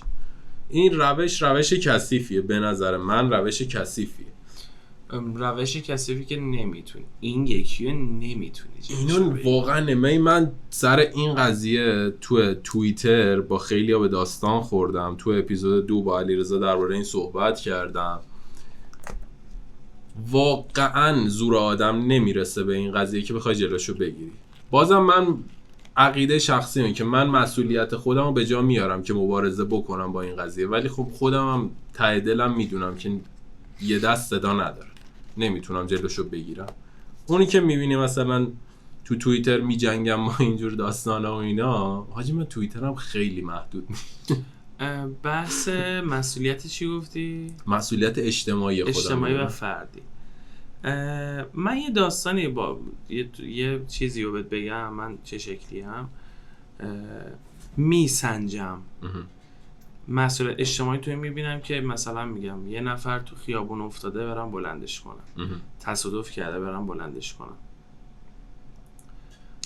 چیزایی که مستقیم بتونم تأثیر بذارم روش، چیزی رو نتونم مستقیم تأثیر بذارم کمک نمیکنم. رها میکنی؟ رها میکنم. بعد تو مخت نمیره که رها کنی این قضیه رو؟ خب اوکی، قبلا انجام دادم دیدم که تأثیر نداره و ولش کن. شاید اشتباه باشه، شاید نه، شاید هم حاجی جدی، شاید هم روشی که تو میری درسته. یعنی من دارم برای خودم فقط سردرد میخرم، ولی من تو کتم نمیره. یعنی من هر چقدرم ببینم بازم نمیشه، یعنی بی خیال این قضیه نمیشم تا جایی که انگشتام توان تایپ کردن داشته باشه، نفسم توانمو داشت، یعنی ریهام این نفس رو بده که بتونم حرف بزنم درباره این قضیه، باش مبارزه میکنم. هر کاری از دستم بر بیاد انجام میدم. سر یه سری اتفاقا، سر یه سری داستانا، من مسئولیت اجتماعی رو داشتم انجام میدادم و فلان، به این نتیجه رسیدم. اینجوری بودم که تا موقعی که نتونی تأثیر مستقیم بذاری کمک نکن. چرا؟ باز برمیگردی به اون قشره، چونم 80% که اون هیروهای الکی رو فالو کردن، دنبال رو این ور اون ور، دنبال رو اینا، یا اینکه نه اصلا هیچ کاری هم نمیکنه. اوکی، من اینجوری بودم که توی خیابون تونستی کمک کنی کسی رو، توی دوستات تونستی کمک کنی، کمک کن. اشله اگه بزرگ میشه، اشله تا 10 نفر شاید بتونی ساپورت کنی. اشله تو چیزی که داری صحبت کنی تو میلیونه، من میگم تو 100 نفر، 100 تا تک نفر نمیتونی تاثیر بذاری. تو فکر کن همین الان 100 نفر دورتن، یه عقیده‌ای بیان میشه، درست و غلط، میتونی روشون تاثیر بذاری، به فلانی بگی که تو الان عقیدت اینه عوضش کن؟ زورمو میزنم. چرا؟ مسئولیت خودم ببین، نه اینکه بخوام یه ایده مثلا یه دیدگاه دیکتاتوری داشته باشم و نه، اگر بدونم که این چیزی که عقیده منه و ضد عقیده اوناست عقیده درستیه، یعنی باگاشو سنجیده باشم، خب بدونم حداقل اینه که این عقیده‌ای که من دارم باگش نسبت به عقیده‌ای که طرف مقابلم داره کمتره و تاثیرگذاری که داره بیشتره نسبت به عقیده‌ای که اون طرف مقابل داره. یعنی تاثیر منفی نداره، تاثیر مثبت داره. تا جایی که توان داشته باشم مقابله میکنم. ممکنه با همه مثل میونی کلام، ممکنه با همه 100 نفر صحبت بکنم قانعم نشن، ولی حداقل ته دل خودم راضیم، از خودم راضیم، از کاری که کردم راضیم که این کارامو کردم. حالا نشد دیگه من چیکارش بکنم؟ احساس میکنم تایملاینمون یه ذره فرق داره. یه سوال ازت بپرسم، اینکه توی خیابون مثلا میگم یه ماشینی میبینی خاموش شده، تو هم بنزینت فوله، میری به اون کمک میکنی، تأثیر مستقیم میذاری، بنزین بهش دادی، راه میفته میره سمت مقصدش، یا اینکه با اون 100 نفر صحبت میکنی، کدوم تأثیرش مستقیمه، بهتره و 100% و عقلانی تره؟ ببین تأثیر این اولی که گفتی بیشتره، ولی قیاست مع الفارقه اصلا نمیخوره. خب این دوتا داستان به هم کجا یاد گرفتی مع الفارقه؟ خب حالا نه، می چرا گفتم تایملاینمون فرق داره؟ موضوع بگو در مورد موضوع بحث کنیم. همین رو میخوام بهت بگم. من صحبتامو کردم، به نظر من انقدری صحبت کردم که دیدم و بگم اینا آدما لیاقت صحبت زیاد تو رو ندارن. آها فهمیدم از کدوم در داری وارد میشی، متوجه شدم. من با اون 100 نفر صحبت کردم، مثال بزن، من با اون 100 نفر صحبت کردم، با اون یه نفرم کمک کردم مستقیم. ترجیح میدی انرژی تو بذاری واسه اون یه نفره. آره. انرژی تو دیگه واسه اونایی که متوجه نمیشن نذاری. آره من هزاری هم بیام به تو بگم آقا مثلا آقا این تو این آبه، تو این نوشابه نیست، تو بخوای نخوای تو ذهنت باشه که این حتما توش نوشابه است، من نمیتونم تو رو قانع کنم. فهمیدم. نمیشه کاریش. فهمیدم. آره من اینجوری هم که من کارام تایملاینر میگم حالا مثلا من یه احساس کنم یه مقداری جلوترم، صحبت‌ها رو کردم، کارامو کردم، اینجوری هم که نمیفهمم. یعنی تو به اون درجه رسیدی که فهمیدی که این دیوار رهاش کنم دیگه چیکارش کنم؟ آره آدما نمیفهمن. حالا بعداً بهم بگو که یه چیز کنم، یه مثال برات بعداً بزنم. آف کامera. آف کامera. تو توییتر من حاجی خیلی با بقیه درگیر میشم. توییتر رو باید پاک کنم حاجی. همین ببین من الان مثال میگم، بحث توییتر شد، تو گفتی که من تو این فایت میرم فلان میرم، من 100% برم تو پروفایل تو، برم تو ریپلای اون قسمت وسطیه، میبینم که اوضاع خیلی عجیب غریبه، فوش دادی فلان نویسن. فوش نمیدم، نه جدی تو توییتر فوش نمیدم، نه ولی یه جوری نقد میکنم اون طرفو که چجوری بخوام مؤدبانه بگم، نمیدونم زور به چیزش میاد، میدونی چی میگم؟ من تو توییتری همچین کرکتری دارم، یه چیزی تو کتم نره یه جوری به یارو میزنم که زور به اونجاش میاد، اون به من میاد فوش میده. مثال تو رو و مثال خودم رو این ربط میدم از دو جهت. این جهت که تو اولش گفتی که آقا من یه جور جواب یارو میدم، زور به کون با ادبش چی بود؟ باسنش بیاد. خب کون به کلانتری چی میشه؟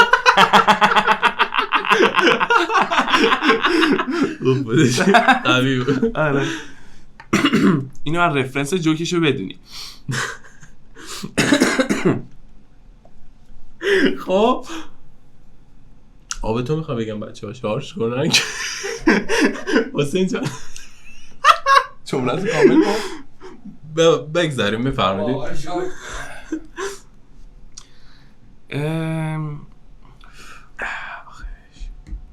پاره شد کلامت. ای بابا کوچه های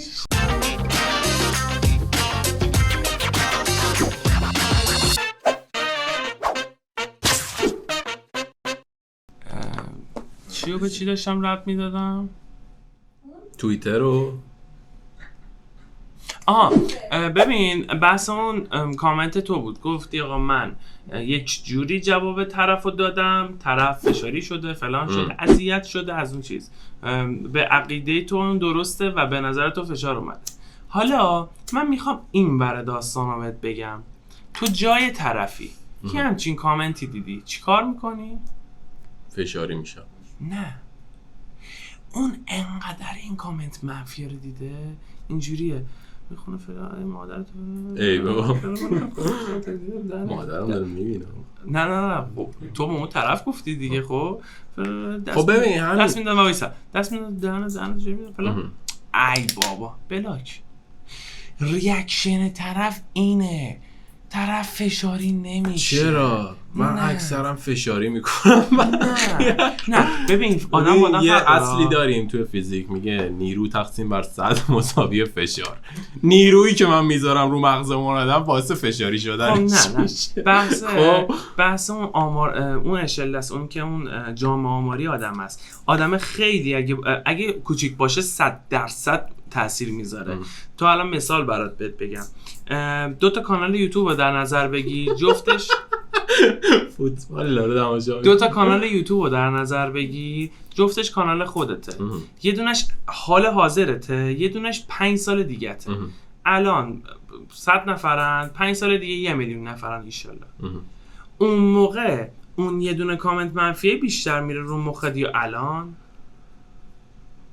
الان تو توییتر هم همین. بحثت اینه که مخاطبش هر چقدر بیشتر باشه کمتر میره رو مخش. و ما کیا بیشتر میره رو مخمون؟ الان اسم کیا رو گفتی؟ آدمایی که مطرحن، آدمایی که معروفن. یارو یه برش هم نیست. میفهمم چی میگی.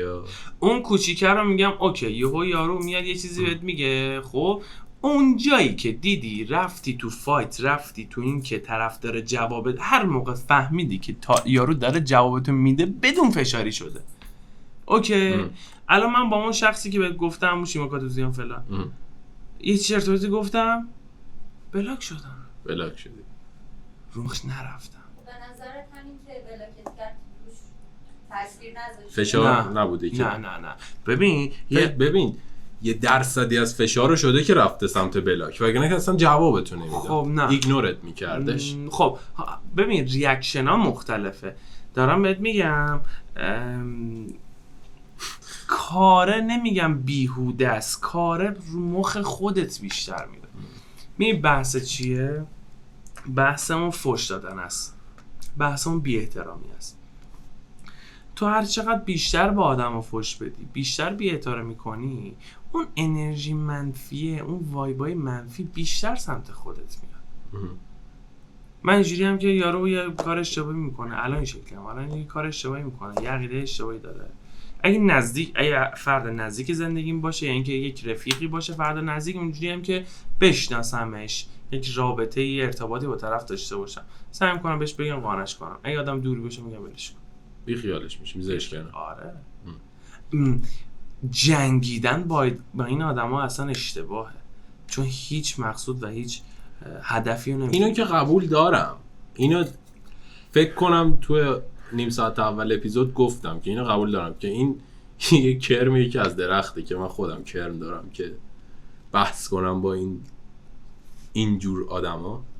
اینو قبول دارم، ساتیسفای میشی.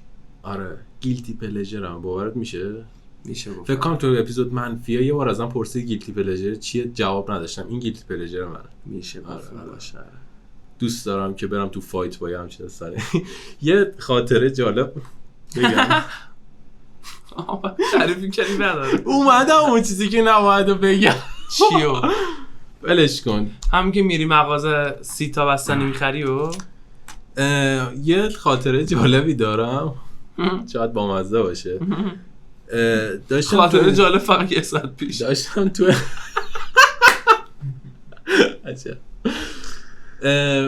داشتم تو اینستا چیه؟ فکر کنم همون اوایل این بود که چیلکست دوباره راه بیفته. اینستاگرام اینیستا. خب رفتم تو اینیستا، خب داشتم میگشتم همینجوری بی هدف تو اکسپلور بودم، رفتم بالا. اوایل چیلکست بود، یعنی اوایل که میگم من جدید دوباره چیلکست رو شروع کردم. فکر کنم اپیزود 0 رو تازه گذاشت. آره اپیزود 0 رو گذاشته بودم، ریلز اپیزود 0 هم تو پیج چیلکست گذاشته بودم. رفتم تو یکی از این، داشتم تو اکسپلور میگشتم، یه پیج دیدم، پیج اول نگاه نکردم به تایتل پیجا، ویدیو رو داشتم میدیدم. ویدیو بودش از این مافیایی که بودش بازی. آره این مافیایی که بازیگرا اینا می اومدن فصل اولش. یه سکانس گذاشته بودش از این آقای مجید واشقانی، داشت صحبت میکرد و فلان و اینا. بعد من متوجه نشدم پیج کی هستن، داشت صحبت میکرد و فلان و اینا. آها اینم یه پرانتز اضافه بکنم که حاجی از وقتی که اینستاگرام این قابلیت نوتشو برداشت من بیچاره شدم. خدا رو شکر. قبلا تو نوت می نوشتم، فالوور خودم میدیدن، یه سری حال میکردن، یه سری میرفت تو مخشون، بیخیال، اصلا فقط جمع خودی بودن. اینو برداشتی، الان مجبور شدم کامنت میذارم، یه جا عصبی بشم کامنت میذارم. اون موقع فقط تو یه چرت و پرتی می نوشتم. رفتم نگاه کردم، دیدم داره صحبت میکنه و فلان و اینا. یه مثلا دفاعیش بودش، نه چی بود، صحبتشو کرد، آخرش جدی به تته پته افتادش. یعنی من آره اینجا شما چیز کردی فلان اینا، واسه قشنگ متوجه میشه چی دارم میگم. زیر تارگت بود، تحت فشار زیاد، به تته پته افتاد. بعد دیدم که یه موزیک حماسی خوردش، سیاه‌سفید شد، خورد که آره یه چیز اگه اشتباه نکنم فحوای کلمه بود که قربونت برم که انقدر خوب صحبت میکنی، انقدر خوب دفاع میکنی و فلان اینا. من این نرفتو، هیچ جام نرفت. کامنت گذاشتم که این که داره تته پته میکنه.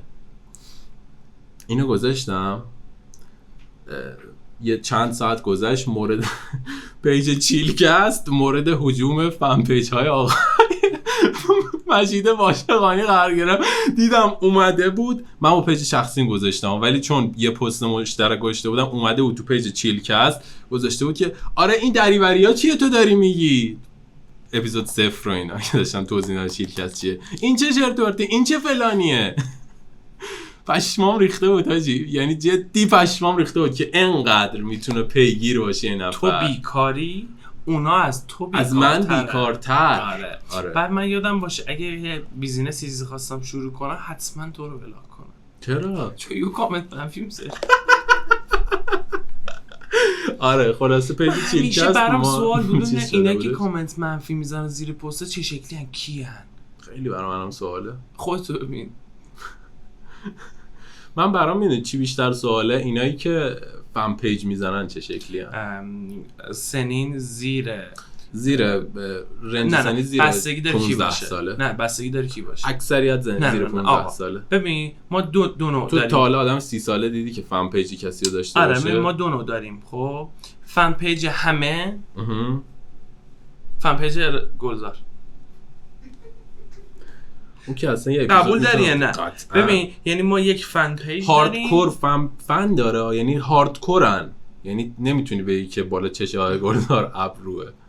این چی میگم؟ اینا رو نذار میخوای.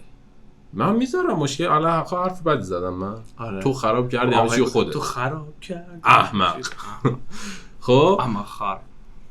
من به این نتیجه رسیدم آقای گلزار و ماکان بند این دوتا هاردکور فن دارن که سفت پیگیرت میشن و بیچارت میکنن. همون که یارو میگه بوسش کن، چی بود تو کنسرت بوسش کن؟ کیو بوسش کنن؟ تو ماکان بند اون که اسمشون چی بود؟ نمیدونم.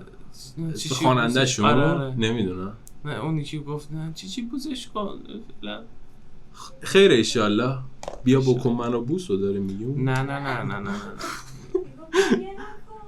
آه امیر گریه اونو دیدم. ممکنه الان پیج اون مورد حمله قرار بگیره ها با همینی که تو گفتی، چون تگت میکنم میگم که اینو من نگفتم، نیما گفت. من که بلاکت میکنم چون تگت رو من نمیدونم. خب ولی آره هاردکور فن دارن تو به فن کی؟ شدت. فن کی ها؟ فن خیلیا. وایسا لحظه جان چی؟ خانم فن احسان علی آها خانی. فکرم شما رو گفت. خب شما چی؟ نازنین تو سن زیر 15-16 سالگیش جزو فن پیجای آقای احسان علی خانی بوده. خب و پیج رو به من نشون داد. شما چی؟ من فن کیم؟ من همین الان میتونم به حداقل 5 تا کرکتر بگم که سفت فنشونم. کندریک لامار خب یکیشونه مثلا. خب بگم ادامه بدم بازم. آره کریستیانو رونالدو 2 تا. ارزم به حضورت کیو دیگه بگم؟ علی سورنا خب هاردکور فنشم. نه واقعا کاردیبی اونقدر فن دنبال میکنم کاراش ولی نه جورجینا رودریگز هم اونقدر من فنش نیستم، با دنبال میکنم. دارم میگم هاردکور فن. ببین اینجا ببین یه بحثی پیش میاد، بحث هاردکور فن پیش میاد و کسی که دنبالش میکنیم. این نفر هستن که من فالوینگ های اینستاگرامم نزدیک 900 خورده نفره.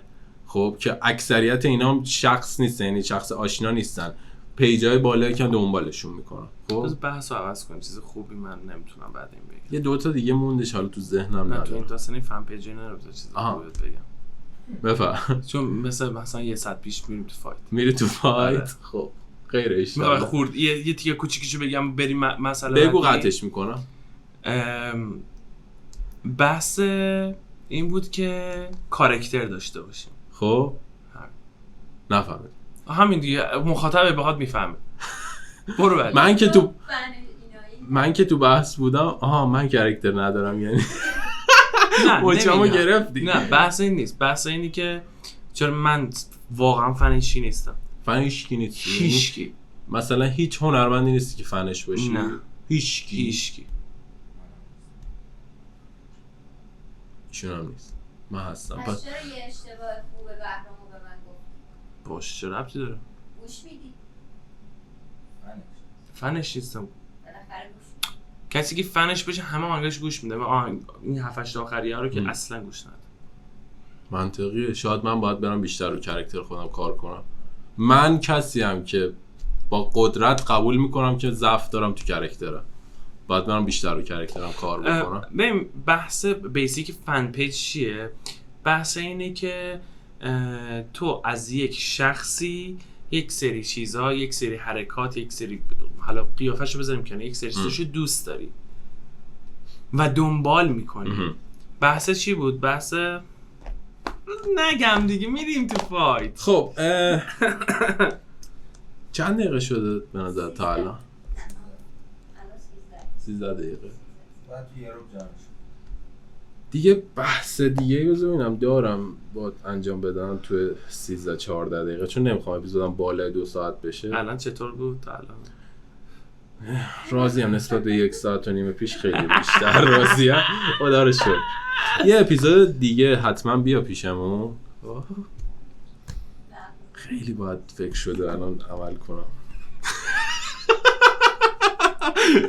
نه جدی که برنامه خودته. یه اپیزود دیگه حتما بیا پیشمون. نه دارم به شوخی میگم به دیگه بی تعارف. بیا پیشمون بادم صحبت بکنیم. یه بهبود نیم بیار. ستایش کنیم. آره ستایش کن. حسین بیاد. حسین نظرته؟ ببین حسین میتونه چیز باشه، میانه من و تو باشه. آره. یا نه حسین نمیتونه میانه من و تو باشه. فاک دادی بهش. من میتونم میانه بین تو و حسین باشم. نه چرا؟ من تطبیق پذیریم. تو کلمه رو نمیتونی بگی. تطبیق پذیریم بیشتره. الان که دارم به سری چیزا فکر میکنم تو اون اپیزودا قشنگ معلوم میشه چرا. ولی آره جالب میشه. نه اپیزود من و تو حسین بامزه میشه. همینجا از حسین تقربی دعوت میکنیم که یه اپیزود بیاد پیشمون ستایی با هم دیگه. حسین آب بریز بیرون. وقت زیقه و یعنی من همین الان پایم که اینو قطع کردیم بشینیم یه نمیدونم اولین بار کی من گفتم. تو گفتی؟ وقت زیقه. یا اومدی میفرماید اگر برنامه. کسی کلمه‌ای به تو من بنده بیاموزه آره. بنده خودش. من الان بنده تو بنده من. واردش نمیشم. هاپ کن. و خفه شو. گاوه نمیدونم چی بگم. دوست دارم ولی دوست دارم اونقدر. ولی آره آقا دمت گرم که اومدی. قربونه. ما یه چیزی رو به چیلکست اضافه کردیم که تو اپیزود منفیامون نبودش. این که از مهمون برنامه‌مون میخوایم که بگوزه. میگم گاوه همینه. واقعا دوست دارم ولی خیلی گاوی.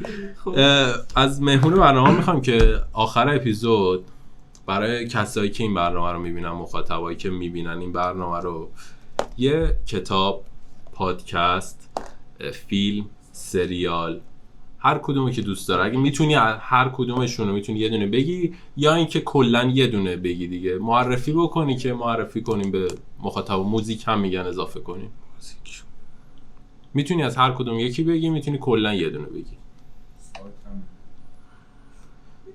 فکر نکنم سایت. بحث سایت. ببین یه کرمی انداختی. سایت میذارم اگه خواستید جایی برین استخدام بشید فلان، ویکی تجربه رو حتما داشته باشید. آفرین، اینو دیروز به خودم گفتم، من نمی‌دونستم. آره ویکی تجربه رو داشته باشی. کامنت های مردم صرفا، یعنی توضیح بده چیکار میکنن. آره یا اون چجوریه، یا اون سایتتون یا اون شرکتتون، محل کارتون یه پروفایلی داره یا نداره. صرفا شما میتونید اون اشخاص پروفایل بسازن. آره آنون، یعنی آنون ناشناس. او جولا گوزو. ناشناس یه پروفایلی میسازی، میری اون داخل، تجربه کاری تو از اونجا میگی و مدیر اون مجموعه صرفا میتونه بیا جواب کامنت بده. نه پاک میشه، هیچی نمیشه. ولی خب بی احترام بی ادبی نمیتونی کنی. میتونی در چارچوب. آره چه میدونم شرکت خوبی نیست، خیلی خفم. من این واقعا نمی‌دونم. خیلی باحاله. ویکی تجربه دات ویکی. حالا میذارم گوگلش کنید. میذارم آدرسشو میذارم بالا. بعد که برای آهنگ، موزیک، پادکست، فیلم، سریال. برای آهنگ اگه اشتباه نکنم لوسیدیتی از سوئن. یه تیکشو براتون بذارم 5 ثانیه. در حد 5 ثانیه بذاری اوکی، ولی میذارم کاورشون. که موازن باشه دو عالی. آلترناتیو. میذارم لوسیدیتی سوئن رو حتما برید گوش کنید. خیلی خفنه. موزیک ویدیوش واقعا خفنه. موزیک ویدیوش وایب خوبی میده. فیلم و سریال اگه دوست داری حالا دوست دارم فکر کنم دوست داره آقا میتونم یه ولش کن. خواستم یه نصیحت کنم نسبت به اون چیزی که دیروز گفتم. اون بنده خدا بهم گفت چی گوش میده، خواستم اونو بگم زشت میشه. فیلم و سریال اون سری من چیو معرفی کردم؟ هرو معرفی کردم فکر کنم. اون سری که اپیزود منفی فلان. 2 آره. کلا داشتیم فیلم و سریال معرفی میکردیم اگه یاد باشه. خیلی چیزا رو معرفی کردیم. چیز جدید یادم نمیاد. اگه جدیدن دیدی تو ذهنت هست. آقا خوب نه واقعا فیلم و سریال خوب نیومده جدید. میخوایم من به جای تو بگو. معرفی آره. چون من تا حالا خودم معرفی نکردم. بگو. فیلم د گورج دیدی؟ نه. فیلم د گورج رو حتما ببینید. برید سرچ کنید شاید آی ام دی بیش مثلا ریت بالایی نداشته باشه. 1 و 2 دهم. نه واسه در حد 6 و 7. ولی یکی از معدود فیلم‌های ما چون من خیلی وقت جدیدن فیلم سینمایی خیلی نگاه نمی‌کنم. یکی از معدود فیلم‌هایی بودش که من فکر نمی‌کردم انقدر باحال باشه. یه چانس بهش دادم دیدم خیلی خوب. یعنی اینجوری بود که کل 2 ساعت فیلم منو میخکوب نگه داشته بودش. ببین ولم نمی‌کردش. نمیشه گفت فیلم بدیه، نمیشه گفت وای من دوباره ببینم. نه شاهکار که نیست. آره ولی برید ببینید باحاله. مثال جمعه است نشستی. آفرین منم دقیقاً یه جمعه بود که بیکار بودم. کومانتو دیدی حالا میخوای فیلم بذاری چون کومانو با غذا باید چیز کنی دیگه. نشستی میخوای یه چیز باحال ببینی. آره باحاله. یه در یه خط بخوام بهتون بگم 2 تا اسنایپرن از 2 تا کشور مختلف که اینا مأمور میشن از یه دره محافظت کنن. حالا چه چالشای پیش میادش برید ببینید. خیلی خفنه. قشنگه. دخترم قشنگه. از دختر متنفرم، از آنا تیلور جوی متنفرم. این بحث تو اپیزود قبل داشتیم واردش نشد. اونجا سر یه چیزی سر آنا تیلور جوی سر اون سریاله بود که بازی می‌کردش. یه سوال ازت بپرسم. با بله و خیر جوابم بده. خیر. آنا د آرماس گفتی خیر. خب آنا د آرماس گفتی خیر دیگه. آنا د آرماس دیگه گزینه‌های بعدی. آنا د آرماس بله در برابر آنا تیلور جوی. خب اوکی. مرسی اینکه اپیزود واقعا قشنگی کنار هم داشتیم. واقعا سریال اینا نداشتی دیگه. سریال پادکست میدم زیاد گوش میدی. الان چیز خوب گوش ندادم. سریال هم چیز خوب باز یه دونه سریال دانلود کردم اسمش رو یادم نیست هنوزم ندیدم. خیلی ریتش خوب بود. مینی سریال بود 4 قسمتی بود. در مورد توی یه اتاق بود در مورد محاکمه یک فردی بود. حالا من قسمت بعدی عمری باقی باشه میام اسمش رو بهتون میگم. ندیدم من. آره اون به جای تو سریالم خودم سایلو رو گفتم اون سریال. آره اینا همه رو گفتی. آره یادم نیست. سریال جدید چیزی که تو ذهن خودمه مابلندو برید ببینید. خوبه؟ دیدی مابلندو؟ نه مینیه یا نه؟ نه مینی سریال نیست. چیز بازی میکنه دیگه. نقش اولش تام هاردیه. نه فهمیدم کدوم میگی. خفنه. اگه ژانر مافیایی طور دوست دارید برید ببینید. خفنه. جنتلمن رو دیدی فیلمشو؟ بابا ولشون کن دیگه. اگه اونو دیدید اینو قطعا چون کارگردانشون یکی گای ریچیه خیلی خفنه. برید ببینید. کجا رو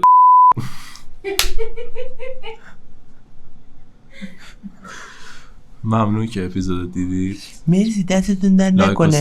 لایک و سابینه یادتون نره. اگه میخوای بگید نیما بیاد. بعد اگه خیلی استقبالتون خوب باشه هی بهم بگید بیاد. اون قسمتی بود که میسم پاکیشو کرده اونا رو بهتون میگم. نه قسمت بعدی. اگه حال کردید با کاراکتر نیما شاید نیما رو از این بعد بیاریم اونجا رو صندلیه بشینه جزو دکورمون باش. آقا دمت گرم که اومدی. اسفانی چکرتم. Let's chill.